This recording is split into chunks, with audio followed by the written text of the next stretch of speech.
Good afternoon, everyone. I would like to say on behalf of Nicole Dillard and myself, Kathy Yeager, that we are excited to welcome you to this webinar on behalf of the Academy of Human Resource Development, and are excited to have you hear from our distinguished panel, who are the co-winners of our 2025 R. Wayne Pace HRD Book of the Year. The award is presented to publications that make a significant contribution to HRD. Today, we are honoring the work of Dr. Tonette Rocco, Dr. Lane Morris, and Dr. Rob Pohl, who are the editors of the SAGE Handbook of Human Resource Development. Briefly, Tonette is a professor of adult education and human resource development in the Department of Educational Policy Analysis at Florida International University. She is an award-winning author, editor-in-chief of New Horizons in Adult Education and Human Resource Development, and serves on a dozen other editorial boards. Lane Morris is the Associate Dean of Undergrad Studies and Student Affairs and the Fisher Professor of Innovation in the Haslam College of Business at the University of Tennessee. He is a continual student of human-centered design and leadership and has completed multiple certifications of coursework through IDEO. Prior to his employment transition into higher education, he worked as a special projects engineer for Teledyne Firth Sterling. Rob Pohl is a professor of Human Resource Development in the Department of HR Studies at Tilburg University in the Netherlands. He has had an extensive publishing career with 80 book chapters, and over 150 articles published in high-ranking HRD, HRM, management, and organizational journals. In 2022, Rob received the AHRD Outstanding HRD Scholar Award in 2022. So during our time together, we're going to celebrate the winning book. We're going to explore the relevance and impact of the book on HRD practice. And we're going to allow some time to discuss publishing, editing, and writing insights from this esteemed group. So we're going to devote about 45 minutes to the content, and then we'll ask the audience to drop either questions into the chat or hold them to the end, and we'll let you ask those questions live. And we are recording the session, which we will be posting to the AHRD website at a later point in time. So, Nicole, would you like to kick us off? Sure. I'll get us started with the first question, and Lane, Rob, and Tonette, you can all decide how you want to engage. So our first question is, what was the core goal or motivation behind the book, and how does this book contribute to a greater understanding of HRD? Well, the core motivation was what in 20, what would have been 2010? Around 2010, Lane and Neil Chalofsky and I were part of Penn, and we were on a committee of Penn, and we were charged with doing something. I don't remember exactly what we were charged to do, but out of that charge came the thought that we should develop a handbook that focused on research and practice. And we decided we should do this every 10 years. Neil retired. Lane reminded me in 2019 that we had decided to do this. So we started it again. And so we have two now. We, fulfilled that commitment we made. And Rob joined us. And the rest of the question they can answer. Go ahead, Rob. Well, I have prepared question 3, actually. I thought Tonette is question 1, Lane is question 2, and I'm question 3. That was my simple thinking. So I have no clue, to be honest. All right. Go ahead. I can go back to that, and then Lane can do too. So I think we tried when we were conceptualizing this. Well, actually, our conceptualization of the original project is not the end project, because you've got to allow people, to have ideas that you decide as editors, are they appropriate or not? So we've got a lot of things in this book we didn't think of ourselves, but I think still make it an even stronger book. We have more than 2 chapters, I believe, that are focusing more on scholars, practitioner scholars. We have that one study you were part of, Rob, where you were looking at practice and professionalism. We've got a few that are looking at professional identity and how we exist as practitioners. And then I think we have a strong theoretical basis running through, no matter what the chapter is. But I also believe the 3 editors are interested in readable chapters. And so I think we do have readable chapters.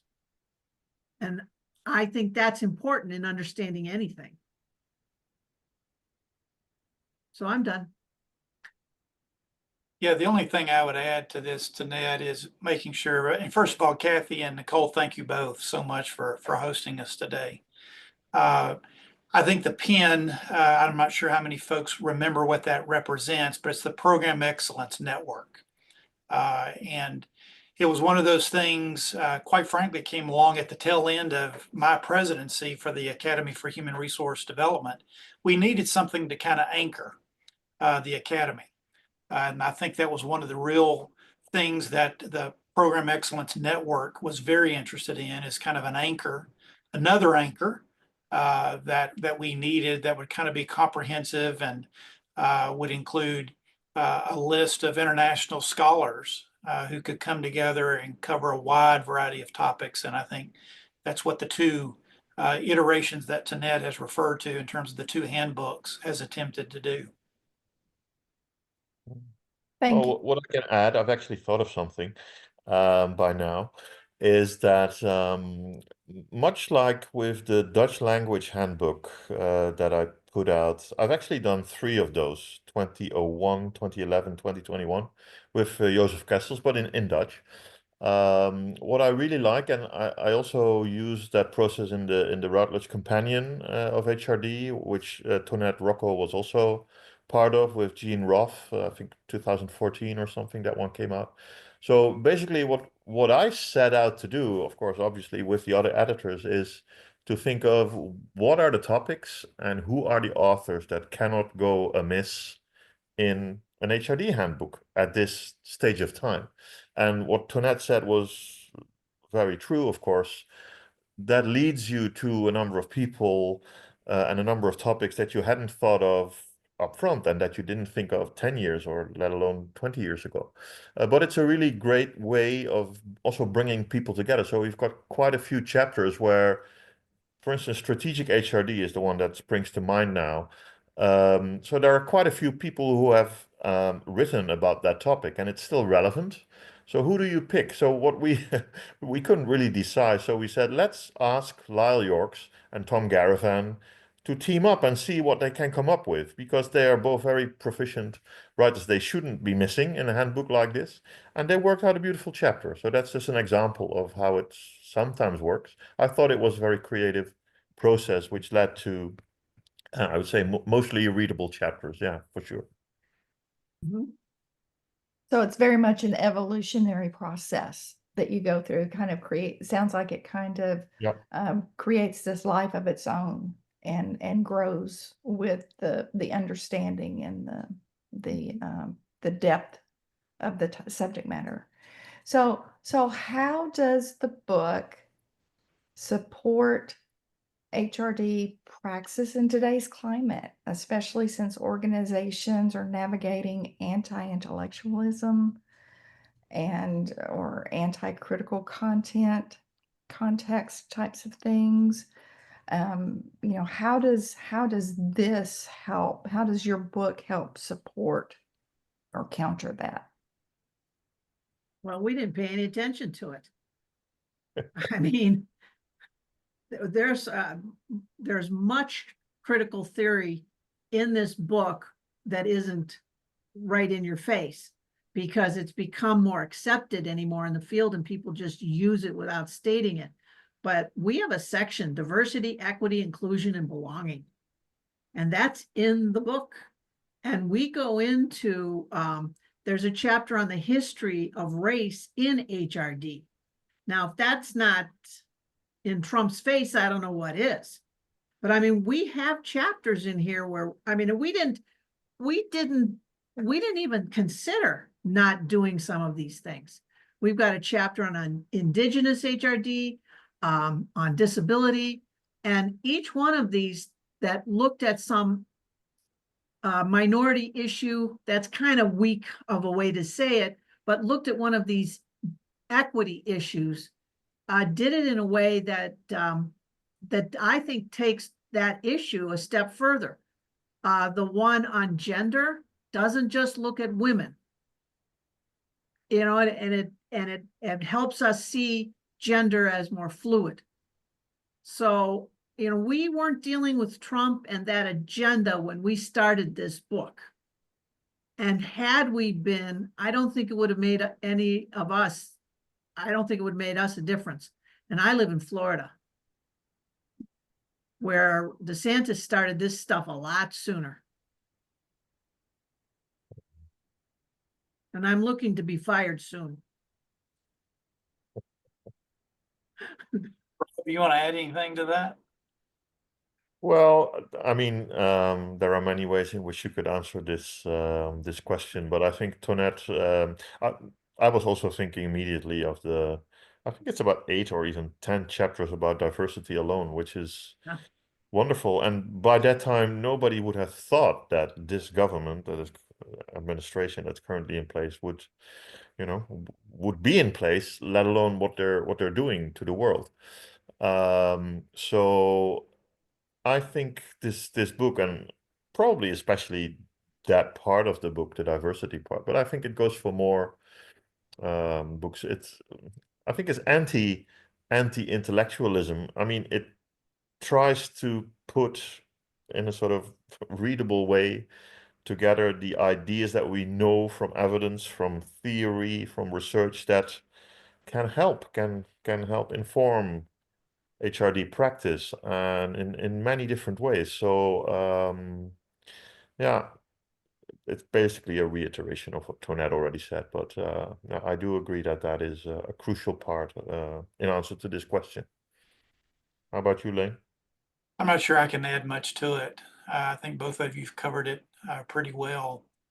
I do think some of these things that, while temporarily, and I think it's temporarily, are being carefully handled in organizations today, these issues are not going away. Yeah. This handbook is trying to address. This handbook will long outlive the current administration. And I think there are still elements of this that provide a lot of sound wisdom and guidance from a wide variety of thought leaders in this space that organizations need to be paying attention to. It's not being parked somewhere. DEIB is not being parked somewhere. It's still there. And the voices that are represented there provide some wonderful guidance and wisdom that we need to be paying attention to. Because on the backside of that, if the organizations have not, they're still going to see the real ramifications of that by, by ignoring it, if that's what they're attempting to do, because it's not going away. But you know, throughout the book too, there's multiple chapters, authors that take on the issue of identity, whether it's the professional identity of the field or the identity of the individual in some way, or social identity. And, you know, identity, you know, being fluid or having different dimensions, you know, and intersectionality. Yeah, all of that is anti the current political climate, but it's still very rich in the chapters in this book. And we didn't ask for that. I mean, I don't think any of the preliminary questions in our call necessarily asked for that. I think it's the way the field has evolved. And I mean, I remember when Laura Birma in the 90s was the only voice for this. you know, and so now it's much more embedded in who we are. And, you know, I think we do it throughout the book, not just in that one section that I highlighted and we all talked about, but I think it's throughout in various ways. So, So it seems that you spoke a little about some of the implications to the workplace for practitioners related to, you know, how HRD can inform continuing the work related to DEI, and how the book really puts our theoretical and research implications in an accessible language for the readers. Can you talk a little bit more about other insights from the books that you feel that HRD practitioners can take back into the workplace? I can make a start with that. Um, in a way, this is a really difficult question because we have, what is it, 55, 60 chapters on all topics HRD that we think HRD is. So, and I think yeah, actually each one of these chapters has their own has its own messages in terms of implications for practice, and obviously we can't go over all of those. So I've thought about some of them, and I'll try to point out some examples, I suppose, that spoke to me. So if I try to look at it holistically, so what is this book telling me?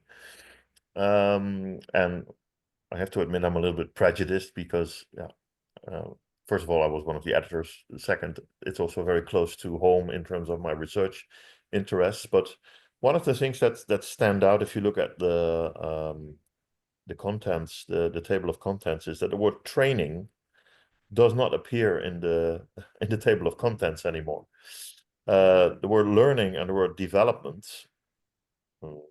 I haven't counted them, but they appear many times in. yeah, And compared to 10 years ago, and even if we go back 10 more years to when I did the first Dutch language book, that is a big change. We were talking about training and other types of organized interventions by other people for employees a lot, and we trusted a lot in the value, and that hasn't gone away. I think from that perspective, yeah, there's no reason why it shouldn't appear in the table of contents. But I would say, and this is my main takeaway for HRD practitioners, that if you don't start your practice by thinking about and trying to find out how it is that employees learn in the first place, at work, in work, through work, why they learn, how they learn, what they don't want to learn, any intervention that you try to build on top of that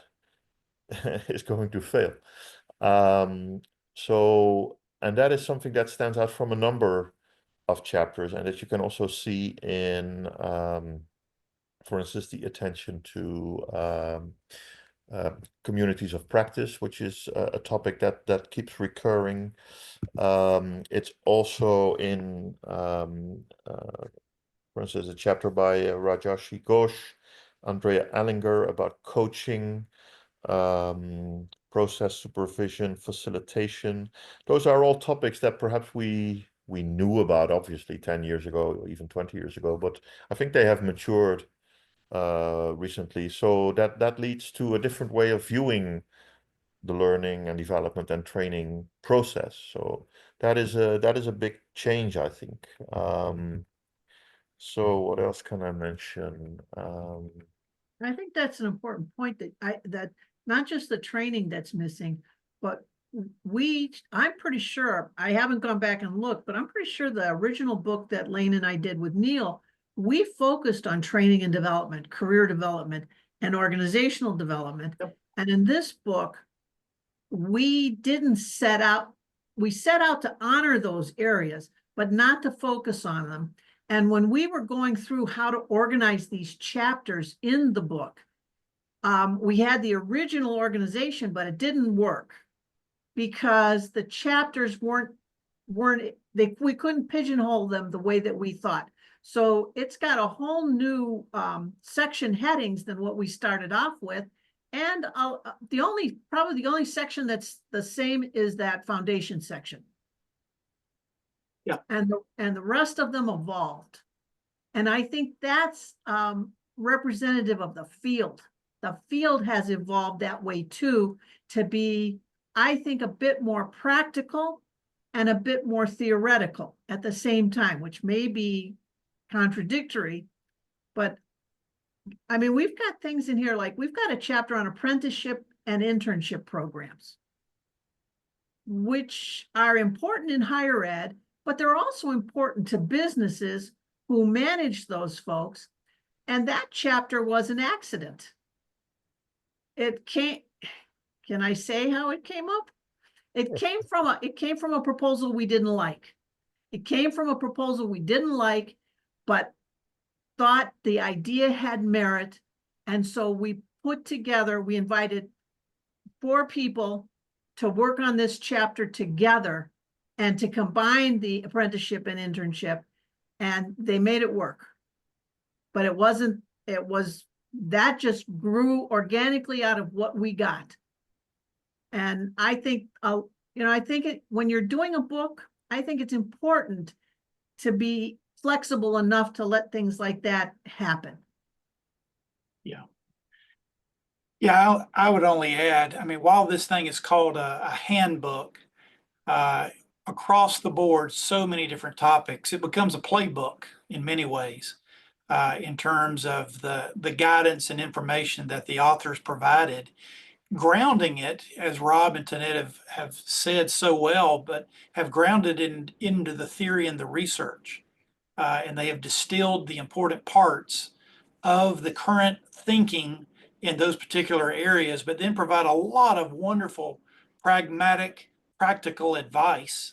And while it's not a playbook that goes so far that says this is the only way to do it, boy, it sure provides a lot of different latitude around different topics that could serve as an incredible amount of guidance for what it is you're wanting to do, because every organization is different.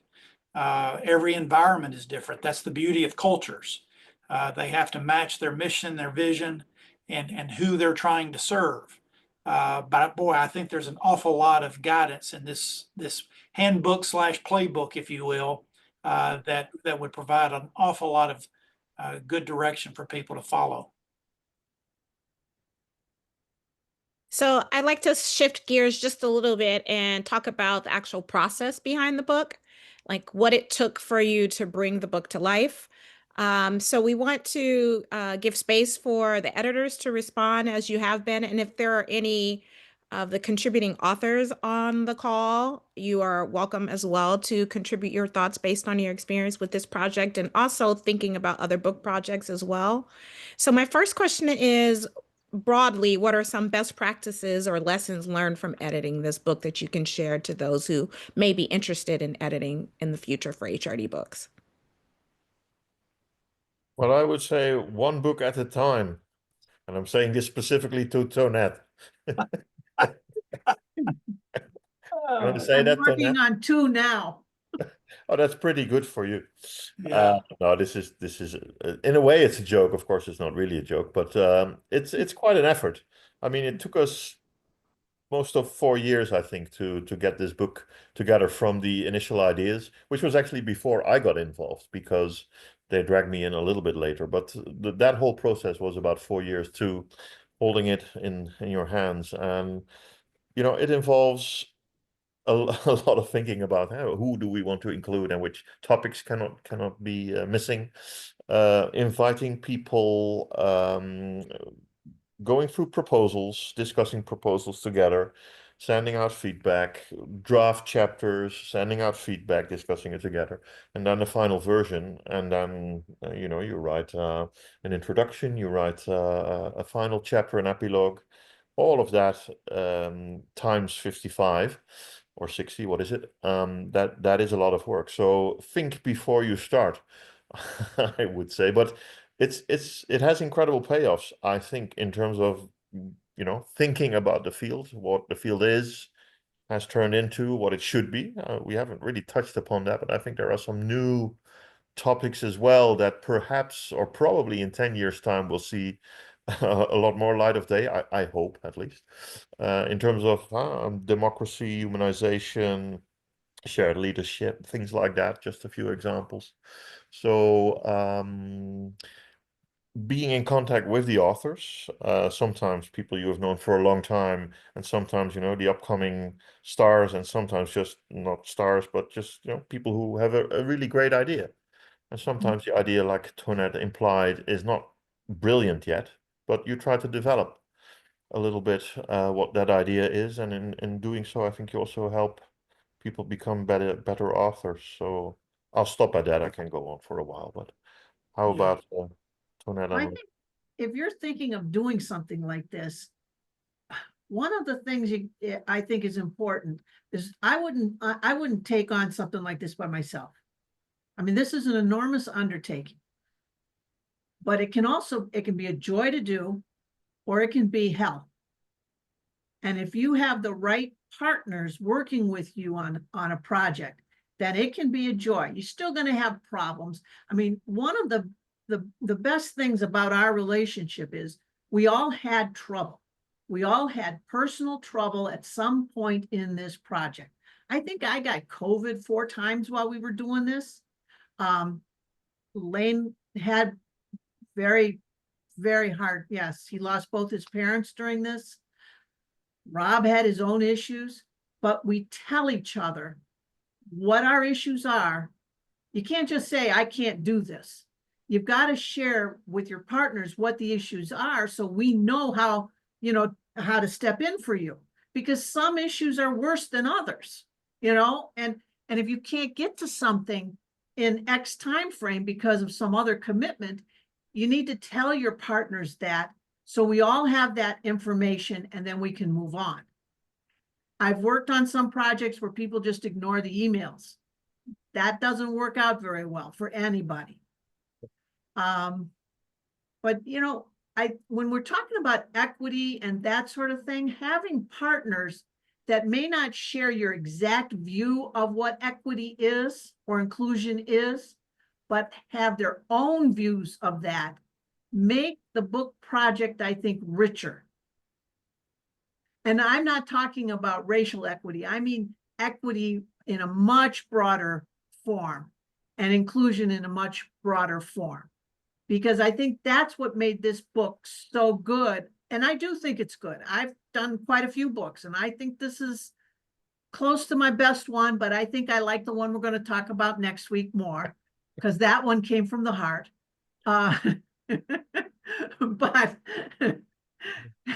But at any rate, there's some practical issues with this too. If you're going to do a book project like this, we send out a call for proposals first. And there's an enormous amount of work involved with going through those proposals. And we didn't even ask for long proposals, but you still have to go through them with care. All of you, the whole editorial team, had to go through them, and we had to discuss. I'm the lead, so I took that and I organized them according to the ones we all thought were good, medium, ranked them down, and then we discussed them. It wasn't an automatic, even for the ones we all thought were good, and it wasn't an automatic that we were going to get rid of something just because we didn't agree on it, or we didn't all like it, or none of us liked it. We still discussed it and maybe turned it into something else. But there's work involved, and you got to track these chapters, and you've got to be in contact with the authors, and you've got to decide how, as the editors, are you going to divvy up the reviewing of the chapters? And what are you going to do if you get stuck? And we've had that. We've had that a couple times. Yeah, I would add to this. Tonette mentioned relationships. I mean, one of the real challenges is that we've done this virtually, the whole thing. In fact, we've not even been in the same room together from the very beginning. Not one time have we been face to face with each other. And Tonette's and Rob's point, we've faced a number of crises, a number of challenges that were just tough. I mean, who knew what a pandemic looked like, and what that was going to do to our authors, and their experiences with that. It has certainly taken a lot of flexibility to deliver. But at the end of the day, these things come down to personalities and how well these things meld together, including your authors, as well as your co-editors. I've been very grateful for Tanette and Rob's willingness to share the leadership. I mean, I think we've kind of depended on each other's strengths. Yeah. And we kind of knew that. We had a sense of that when things would come up. We kind of actually knew who to turn to within the 3-person team here. Rob, you're best suited for this, or Tanette, you're best suited for this. Mhm. And then, of course, one of the things you've got to have in that is, and I think Rob would probably agree with this. I'm not trying to put words in his mouth, but Tanette did a great job keeping the trains on the track.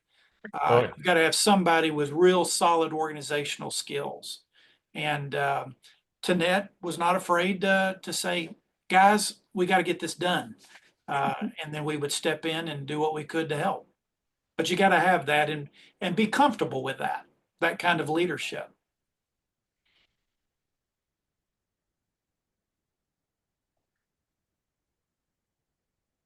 So if we have some aspiring editors on our call, what advice would you give to them? I mean, like your number one must-have piece of advice. It's like, don't tackle this project without, Yeah. or Yeah. or how do you how do you identify a particular topic for a book? Well, Well- Kathy, I'll jump in here real quick. First of all, go back to what we said. You got to have great relationships among your editorial team. That's first and foremost. I think all of us realize you've got to have a great publisher to work with, because they can make this fun or miserable. And here again, you've got to have that kind of a good relationship. And then, of course, you've got to have solid authors, folks are truly willing to contribute. And we've been very grateful for the well over 100 folks who contributed their voice to this handbook.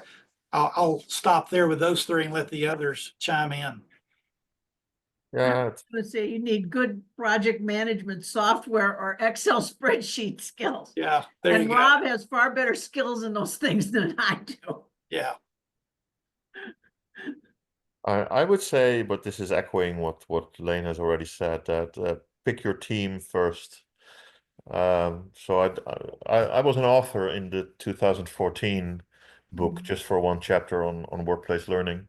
And at that time, I was doing or had already done the Routledge Companion to HRD, and I specifically asked both Tonette and Gene Roth, Northern Illinois University, to be on my team so that the 3 of us could do it. Why?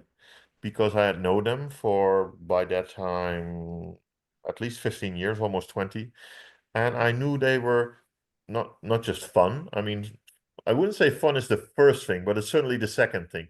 Perhaps the other most important thing is being willing to step up, to do the work, to be organized, things like that. And everybody has their own strengths and also some weaknesses, but that's fine as long as you can compensate in terms of strengths.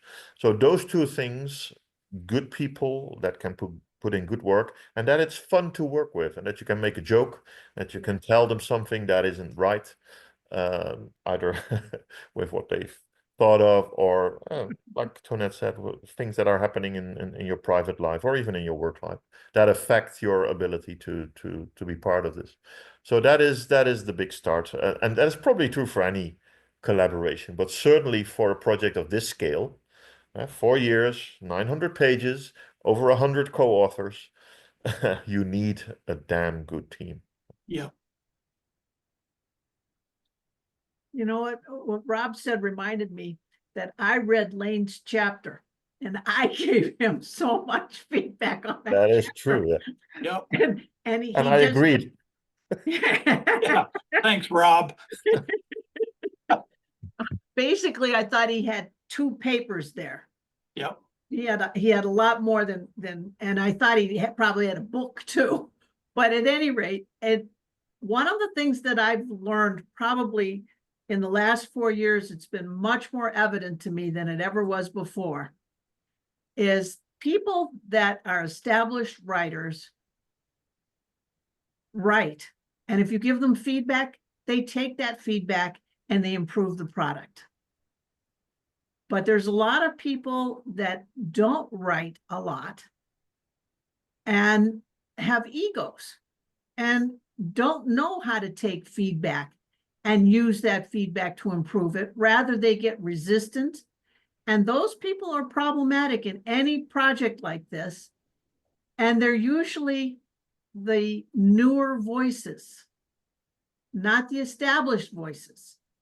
And so that makes it hard. And I just want to, for new authors, none of that, Lane, Rob, and I have no problem working with someone that lacks experience. That's not a problem.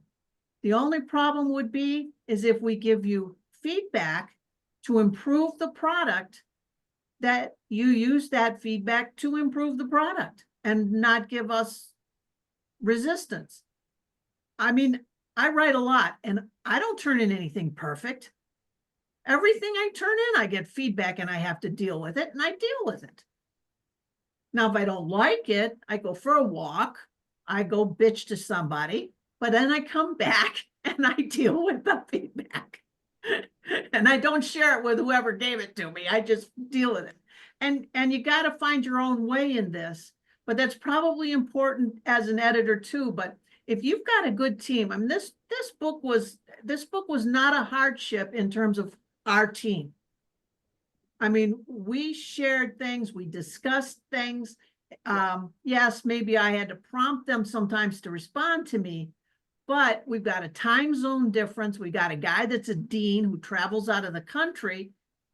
And I had a bit more time sitting in my chair in my house than either of them. And so, it didn't bother me so much. If it did, they knew it. Yeah. Kathy, one last thing I throw in, and Rob and Tanette can comment on this.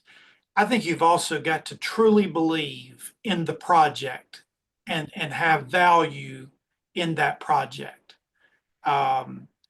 There's got to be something that anchors you to the project. And I think we thought we were doing something that was, quite frankly, bigger than us. And you were trying to pull something that would really impact the academy, the discipline. And so as a result of it, whatever sacrifices you were making, or any disagreements you found yourself getting into, you're pulled back to the larger project and why you're doing what you're doing. I'd call it the larger why, if you will, the larger purpose.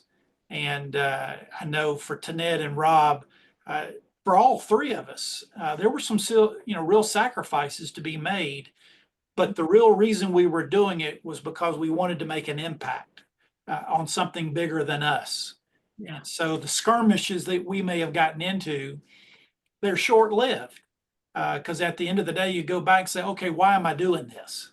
And there were some times we would take a day or so and just not respond and cool off about something, but then come back and re-engage it and get back to the business of doing something that was meaningful to us. Joanna made a good comment, said it depends on a lot on how the feedback is delivered, right? And whether there's that collective understanding of trust Yeah. within the editorial staff, between the editors and the authors. I Yeah. think it's going to make a big difference as well. Well, and Tanette mentioned the feedback she gave me and she and Rob gave on my chapter, since that's come up already. They were exactly right about the feedback they gave me. Did I like it in the moment? No, it stung. Feedback sometimes stings. But if you really are able to embrace and realize that these are two scholars who are trying to help me, that's when feedback becomes a lot easier to embrace and accept. And one of the things that I do think that the two of them are very, very adept at doing is giving feedback. You may not like it in the moment, but at the end of the day, I knew both of them were trying to help me, and they did. And so that's a real important part, I think, in accepting and embracing feedback. Yeah, I'm noticing the comment, and I give feedback to a lot of people on a lot of things. And if you're expecting gentle feedback from me, you're not going to get it because I'm not gentle. I'm Nope. direct. Yep. But that doesn't mean anything. It's how you want to take it. You can cop an attitude about what I have to say, but that's on you. Because if you reach out to me, I am going to bend over backwards to help you. And, you know, I'm Italian. I grew up with 4 brothers. I grew up in Cleveland, Ohio. I'm abrupt and I'm direct, and I know it. And it's a little late for me to change, even though I have tried. And I don't mean anything by my feedback other than this is what I think in the moment about what you've written. And I'm not often wrong. I don't say that everything I say is right. But what I tell my students is that if somebody says that X is a problem, X may not be a problem right where that reviewer says it is, but there's something else in that paper that causes this problem here. And you as the author have to figure out how to make the whole paper flow and address that feedback so that it does flow. I think it's a big problem when people just address the feedback in the place and they don't go back to the whole paper and read it. And when I get feedback, I read the feedback. I read it all, I set it aside, and then I ignore it and come back with it in the back of my head and start from the beginning and start with the first word of whatever it is and edit that so I'm addressing everything. And then I go back to the feedback when I'm done and check that I've done that. But we can't all be gentle. The theory is that this is why Tonette likes working with Dutch people. Because the Dutch are famously blunt or stubborn or, you know, direct. And I'm probably the least stubborn, direct Dutch person in Right, this that I've country. worked with. But still, we can find each other in this way, and it's so much better for the process and for the eventual outcome if you can be clear, because that's what I think it does. Yeah. But Yeah, we've got Lane to be Southern. true.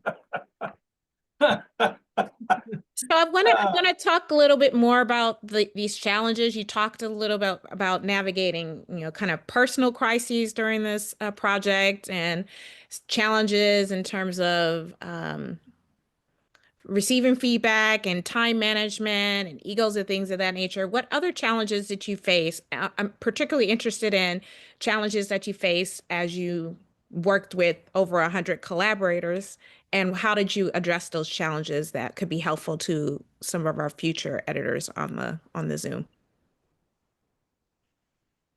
You know, one of the things that we faced was, you said time management.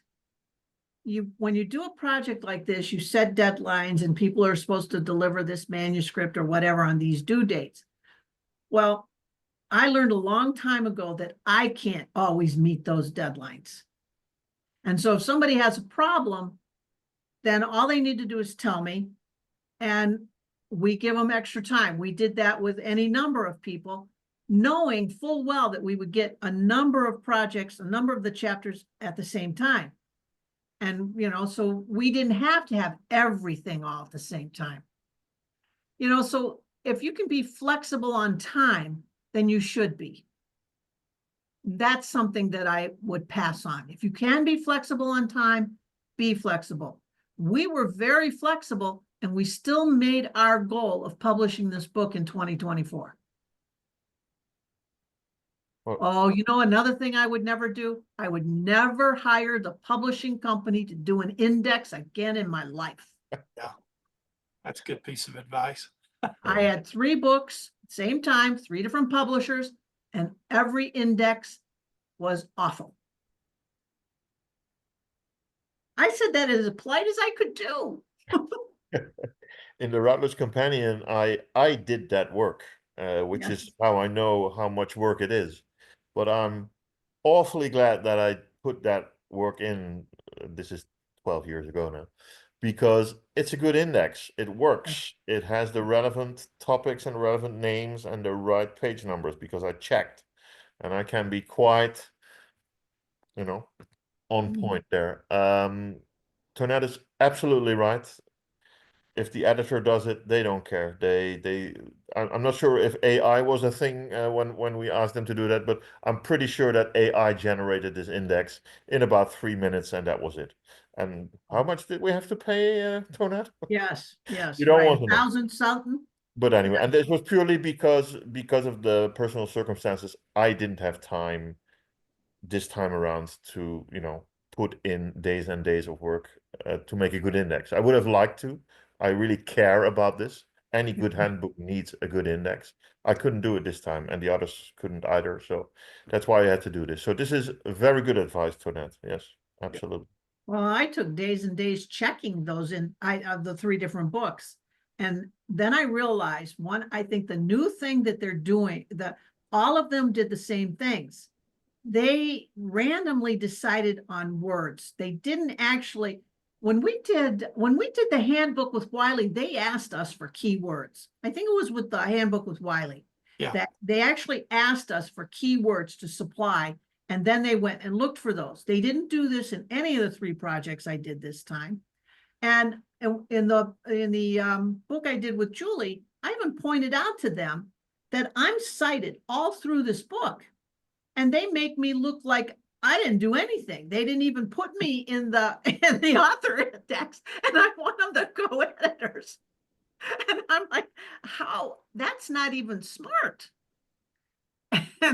And they just didn't understand the usefulness of a name in an index, as well as concepts or terms in an index. And it just was bizarre how they decided. I mean, if in one of these books, if the person's name was mentioned in text, not in a citation, that's how they decided to include it in the index. It was in this handbook. Was this one? Yeah. Or at least it happened in this handbook. Yeah. Yeah. Perhaps about this challenge working with many authors, which you brought up just now. I think the way we dealt it worked pretty well, which was to basically divide work amongst us. Yeah. So I think at one point we had about 57 chapters. Divided by 3 is sort of round number, is 19. So everybody got to nominate 19 chapters that they thought they could handle as sort of handling editor. And then I think at the stage of the draft, or maybe the final chapter, I'm not entirely sure, probably both, we appointed also a second person. So the handling editor had a second editor who sort of checked the feedback that the first editor would give to that set of authors. That is still a lot of work, but Yeah. compared to doing 57 chapters overall by yourself, this is much more manageable. So, and it's good for quality control, I would say, because there's one person who really tries to give good feedback, extensive feedback, developmental feedback, and then there's a second person who checks whether it was not too blunt, or whether they missed some parts, or whether there were other ideas. So yeah, that was a good way, I think, to deal with that challenge, I would say. Yeah.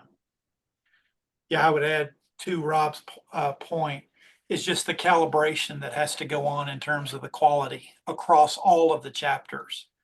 And just making sure that in this second reviewer, if you will, or second editor to kind of look at each other's work, I thought that was a really helpful way to make sure that the calibration of quality was kind of consistent across all of it. And let's be honest, Nicole and Kathy, sometimes as co-editors, you've got to have tough conversations with your authors. There were some things that we had to have tough conversations with certain authors about certain things. without getting into too many details. But you've got to be willing to do that.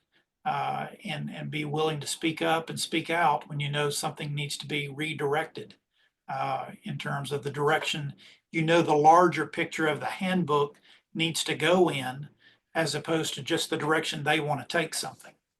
Because we're trying to meld something into a larger fabric, and we saw the larger fabric that the authors were not always privy to. So sometimes you had to have tough conversations with the authors. Well, Staying true to your why. Oh, sorry. Go ahead, Kathy. I was just saying, staying true to your why. Yes, yes, very much so. One challenge that I've just thought of when you were saying that, Lane, that I think hasn't been raised, is that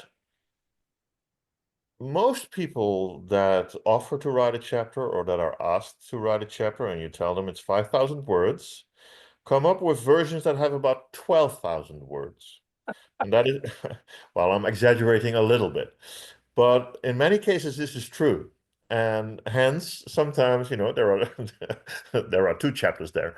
And I'm not talking specifically about Lane here, but people have, because, these are authorities, they are experts, they know everything there is to know. They are the ones who were chosen to cover this subject in this book, so they want to put in everything. And then it's 9,000 words or even 12,000. So, and that doesn't always work in terms of a readable chapter. So that is where a lot of the feedback actually goes, in terms of structuring chapters, but also bringing it down to the core, what should really be in here and what things they should keep for another chapter, or even an article that they could send to HRDR or whatever. So that is a big challenge that I've suddenly thought of, and a lot of the feedback going in that direction. Yeah, that's Yeah, good, Rob. yeah. That's good. So I'm conscious of the time, and I want to allow space for our audience to ask any questions before we move to that. And Kathy, I know you're monitoring the chat. I want to thank Lane, Tonette, and Rob for the book itself, but also facilitating this conversation and giving us good insights around the contribution to HRD broadly, but also thinking about the process of editing a book for HRD. Are there questions from the audience? Feel free, you can drop them into the chat if you like. Kathy's monitoring that, or you can feel free to, pop on camera and ask your question to the panel.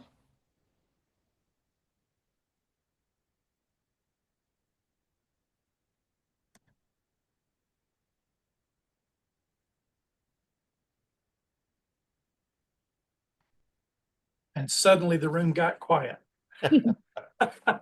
We're probably starting a new version of this book in about 5 years' time if we want to be ready for 2034.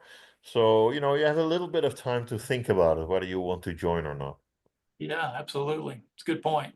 So I have a question. So did you find the publisher or did the publisher find you? No, we did the first book with Wiley. And in the contract with Wiley, it said that Wiley had the right of first refusal. So we had to go talk to Wiley and get in writing that they didn't want to do the second edition, which was great because Lane and I did not want to publish with Wiley. Okay. My experiences with them have not been good. So we did not want to do that. So then we had this discussion. Basically, we looked at Barrett Kohler, I think. We looked at Routledge, and we looked at Sage. I don't think we looked at anything else, seriously. Yeah. But we didn't go with Routledge because of the other book that Rob and I did, the Routledge Companion.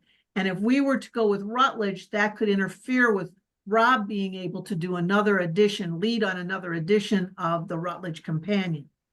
So we decided to go with Sage, and Sage wasn't bad. Sage is a decent publisher, and it's a decent house to work with.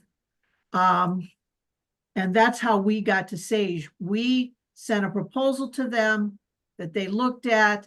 They wanted us to get an editorial board and to do these different things.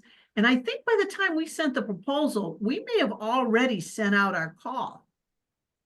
We had, Yeah. Yeah, I believe you're And- correct. yeah. And I think we had a pretty strong idea of what we wanted to do in the book. And they wanted to have this editorial board, which is not a bad idea, but I'd never experienced that before, and we were already a step ahead. But we chose the publisher, and then the publisher agreed to go with us, because we only sent our proposal to Sage. Yeah. We Yeah. didn't send it to those other places we considered.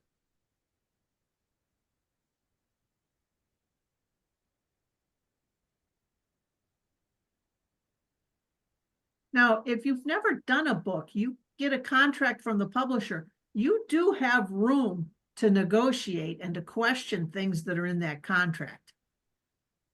You know, you maybe don't have a lot of room, but sometimes you can say, I think we should get a bigger percent or this or that or whatever it is of royalties. You know, you do have some room. I think we asked for books for our authors, and that was kind of haphazard how that, I don't think that happened. But anyhow, you do have some room to ask for things. My tip would be to ask around, ask Yeah. people who have done books what their contract looked like, not, in terms of the small print, because it's all very boring, but in terms of the things that matter. So obviously percentage, author copies, support, index, stuff like that. And then if you have 3 experiences of people, you can then you can also, with more courage and more knowledge, negotiate with a publisher that is interested in your work to get a fair deal. So that would work probably. Yeah, I think the Academy for Human Resource Development is pretty well blessed with an awful lot of book writers. And most of them will talk to you about what their experiences have been. So it's a good thing to do, as Rob just said. Wonderful. Any other questions from our audience? Thank you for that comment, Ozzy. Yes. Thank you all so much. This has been a fun event. I want to invite you back. Oh, and don't forget the promo code. Yes. Kathy just dropped it in the chat. So it's available for 25% off of an ebook there. So feel free to do that. And we're going to do this next week with our other co-winner of the R. Wayne Pace Book of the Year for 2025. Julie Gedrow and Tonette Rocco edited the Rutledge Handbook of LGBTQ Identity in Organizations and Society. That's a wonderful book as well, and I know that we're going to have wonderful discussion around that topic, around the book, and you'll have some great takeaways from there as well. Nicole, is there anything else you'd like to add, or any closing comments from our panelists? No, I just wanted to thank everyone for coming, and we look forward to seeing you all next week. And congrats again to Lane, Tonette, and Rob for the award and the great work. Thanks. Thank you, Nicole and Kathy Thank you. and Thank you. AHRD. Thank you so much. Yes. Have a great day, everyone. All right. See you. Take Bye. care. Bye. Bye. Bye-bye. Thank you. Bye.